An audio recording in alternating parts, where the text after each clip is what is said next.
அம்மா நஸ்ட்ரோ சேனல் நேயர்கள் அனைவருக்கும் அன்பான வணக்கத்தோடும் தமிழ் புத்தாண்டு நல்வாழ்த்துக்களோடும் இந்த ஏப்ரல் மாதம் எப்படி இருக்க போகுது அப்படின்னு தான் தெரிஞ்சுக்க போறோம். ஏப்ரல் மாதம் 14ஆம் தேதி வரைக்கும் குரோதி வருடம் இருக்கு. அதன் பிறகு விஸ்வாசுவ ஆண்டு நமக்கு பிறக்க இருக்குது. இது தமிழ் வருடத்தின் 39வது வருடம். இந்த ஏப்ரல் மாதத்துல கிரக நிலைகள்லாம் எப்படி இருக்கு அப்படின்னு பார்த்தோம்னா, ஏப்ரல் மாதம் 14ஆம் தேதி வரைக்கும் சூரியன் மீன ராசியில இருக்கிறாரு. அதன் பிறகு மேஷராசிக்குள்ள நுழைய போறாரு. சூரியன் மேஷராசிக்குள்ள நுழைவதைத்தான் நம்ம சித்திர மாதம் அப்படின்னு சொல்லுறோம். சனி பகவான் ஏப்ரல் மாதத்தின் தொடக்கத்திலிருந்து மீன ராசியில சஞ்சரிக்க போறாரு. அதனால மேஷ ராசிக்கு 7.5 சனி ஆரம்பமாகுது. மகர ராசிக்கு 7.5 சனி முற்றிலுமே முடிஞ்சிருச்சு.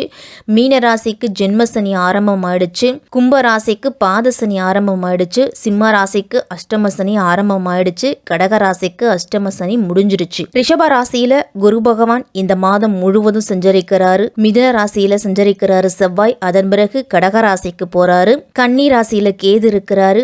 மீன ராசியில சூரியன், சுக்கிரன், சனி பகவான், ராகு பகவான் அப்படின்னு 4 கிரகங்களோட சேர்க்கை இருக்குது. இந்த மாதம் முழுவதுமே மீன ராசியில சுக்கிரன் வக்கரம் பெற்று தான் சஞ்சரிக்கிறாரு. புதன் கும்பராசியில ஏப்ரல் மாதம் 10ஆம் தேதி வரைக்கும் இருக்கிறாரு. அதன் பிறகு மீன ராசிக்கு நீச்சம் பெற்று சஞ்சரிக்க போறாரு. துலாம் ராசியில சந்திரன் இருக்கிறாரு. இப்படிதான் இந்த ஏப்ரல் மாதத்தோட கிரக நிலைகள் இருக்குது. 12 ராசிக்காரர்களுக்கும் கிரகங்களோட சஞ்சாரத்தை பொறுத்து எப்படிப்பட்ட மாற்றங்கள்லாம் கிடைக்க போகுது அப்படின்னு விரிவாவே தெரிஞ்சுக்க போறோம். கால புருஷ தத்துவத்தின்படி 2ஆம் ராசியான ரிஷப ராசிக்கு எப்படி இருக்க போகுதுன்னு தான் தெரிஞ்சுக்க போறோம். ஏப்ரல் மாதத்தின் தொடக்கத்துல உங்க ராசிநாதன் சுக்கிரன் இந்த மாதம் முழுவதுமே வக்ரம் பெற்றுதான் சஞ்சரிக்க போறாரு. அதே நேரம் லாபாதிபதி குரு உங்க ராசியில பரிவர்த்தனை யோகம் பெற்று சஞ்சரிக்கிறாரு. சுக்கிரன் வீட்டுல குருவும், குரு வீட்டுல சுக்கிரனும் பரிவர்த்தனை யோகம் பெற்று சஞ்சரிக்கிறாங்க. அப்ப லாபஸ்தானம் அப்படிங்கிறது பலப்படுது. அப்ப எதையும் சாதிக்கக்கூடிய துணிச்சல் அப்படிங்கிறது பிறக்கும். ரிஷபராசிக்கு தொட்டது எல்லாமே தொழுங்க போகுது. தொழில் வளமும் உங்களுக்கு சிறக்க போகுது. திருக்கணிதப்படி மார்ச் மாதம் 29ஆம் தேதி நடந்த சனி பயிற்சியால ரிஷபராசிக்கு இதுவரைக்கும் 10ஆம் இடம்னு சொல்லக்கூடிய தொழில் ஸ்தானத்துல இருந்துட்டு வந்த சனி பகவான் அடுத்து 11ஆம் இடம்னு சொல்லக்கூடிய லாபஸ்தானத்துக்கு பயிற்சி அடைய போறாரு. இந்த ஏப்ரல் மாதத்திலிருந்து இதுவரைக்கும் எந்த இடத்துல எல்லாம் அவமானப்பட்டீங்களோ, எந்த இடத்துலலாம் கஷ்டங்களை அனுபவிச்சிங்களோ, எந்த இடத்துல இடிந்து நொறுங்கி போய் உக்காந்தீங்களோ அந்த இடத்துல இருந்து மீண்டு வர போறீங்க. ரிஷபராசிக்காரர்கள், உங்களுக்கு கிடைக்க வேண்டிய அத்தனை பாக்கியங்களும் இந்த ஏப்ரல் மாதத்திலிருந்து கிடைக்க போகுது. பணவரவு திருப்திகரமாக இருக்கும். உங்களுக்கு மறுக்கப்பட்ட சலுகைகள் கிடைக்கும். வேலை தேடிக்கிட்டு இருக்கிறவங்களுக்கு வேலை கிடைக்க போகுது. வெளிநாடு செல்ல முயற்சி எடுத்தீங்க அப்படின்னா அதுல பல்வேறு விதமான தடைகள் வந்திருக்கும். அந்த தடைகள் எல்லாமே நீங்கி வெளிநாடு செல்லக்கூடிய யோகம் கிடைக்க போகுது. ஏற்கனவே செய்துகிட்டு இருந்த வேலையில எந்த பலனுமே இருந்திருக்காது. ஆனா இனிமேல் உங்களுக்கு இரட்டிப்பு பலன் அப்படிங்கிறது கிடைக்கும். விரும்பிய இடமாற்றம் கிடைக்கும். சொத்து சேர்க்கை அப்படிங்கிறது உண்டாக போகுது. தொழிலாளர்களால ஏற்பட்ட பிரச்சனை அப்படிங்கிறது விலக போகுது. உங்களுக்கு மனசுல இருந்துட்டு வந்த கவலைகள் எல்லாமே நீங்கி உற்சாகத்தோடு செயல்பட போறீங்க.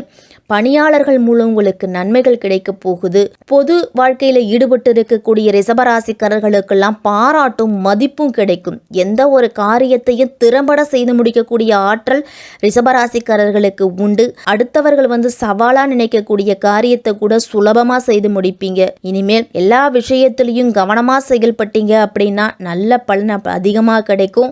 நீண்ட நாட்களா தள்ளி போட்டுக்கிட்டே இருந்த சுபகாரியம் அப்படிங்கிறது இனிமேல் உங்களுக்கு நடக்க தொடங்கும். பங்குனி மாதம் 10ஆம் தேதி வரைக்கும் கும்ப ராசியில புதன் நீச்சம் பெற்று சஞ்சரிக்கிறாரு.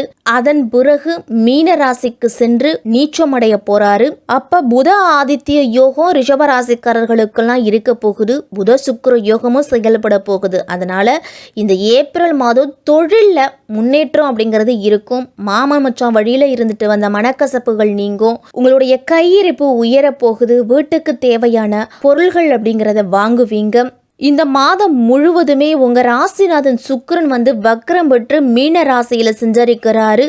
6ஆம் இடத்துக்கு அதிபதியானவர் சுக்கிரன். 6க்கு அதிபதி சுக்கிரன் வக்ரம் பெறுவது நல்லதுதான். எதிரிகளோட பலம் அப்படிங்கிறது குறைய போகுது. எதிரிகள் எல்லாமே விலக போறாங்க. அரசியலில் இருக்கிறவங்களுக்கெல்லாம் புதிய பொறுப்புகள் அப்படிங்கிறது கிடைக்க போகுது.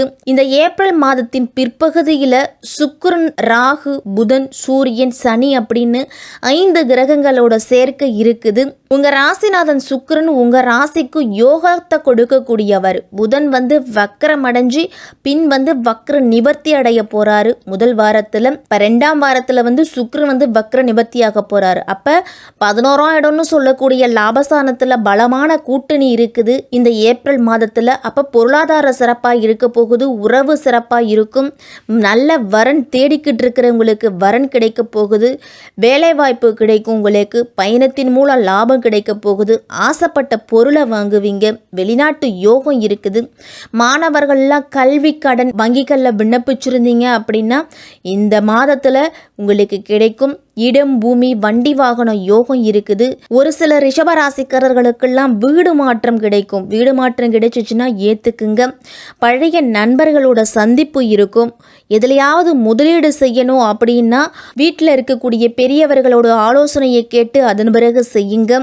ரிஷபராசிக்கு ஏதாவது ஒரு வகையில் மனதுக்கு சந்தோஷமும் நிம்மதியும் பெறக்கூடிய மாதமாக இந்த ஏப்ரல் மாதம் இருக்கும்.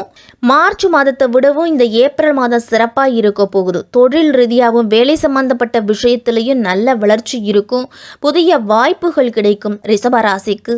மாதத்தின் பிற்பகுதியில் அலைச்சல் இருந்தாலும் அதற்குண்டான பலனும் இருக்கும். உங்களுக்கு வீட்டுக்கான செலவுகள், பொருட்கள் வாங்குவதெல்லாம் உங்களுக்கு செலவுகள் அதிகரிக்கும். இந்த மாதத்தின் பிற்பகுதியில் ரிஷபராசிக்கெல்லாம் குடும்ப வாழ்வில் மகிழ்ச்சி அப்படிங்கிறது உண்டு. பொருளாதாரத்தில் வளர்ச்சி ஏற்பட்டாலே குடும்பத்தில் மகிழ்ச்சிக்கு குறைவே இருக்காது.